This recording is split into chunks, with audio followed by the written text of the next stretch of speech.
Sa gitna ng issue na kinakaharap ng It's Showtime matapos ipatawag ng MTRCB ang mga producer ng programa, kaugnay ng mga reklamong natanggap sa July 24 episode.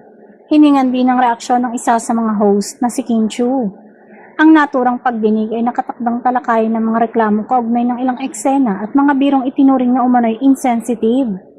Ayon kay Kim, wala siyang masasabi tungkol sa usapin dahil hindi siya naroon nang mangyari ang insidenteng naging sentro ng reklamo. Ipiniliwanag niyang hindi siya makapagbibigay ng opinyon sa isang pangyayaring hindi niya personal na nasaksihan o nakasama sa programa.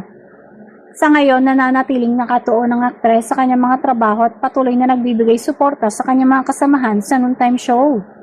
Wala rin siyang ibinigay na karagdagang pahayag hinggil sa posibleng magiging desisyon ng MTRCB. Samantala, nauna nang nagpahayag ng paumanhin si Vice Ganda sa mga manonood na nasaktan o na-offend sa ilang biro sa naturang episode. Iginiit din ng host na wala silang intensyong makapanakit at handa silang matuto mula sa naging puna ng publiko. Habang hinihintay ang resulta ng pagdinig, patuloy na sinusbaybayan ng publiko ang magiging hakbang ng MTRCB at kung magkakaroon ba ng anumang parusa laban sa programa. Sa ngayon ay wala pang inilalabas na final na desisyon ang ahensya.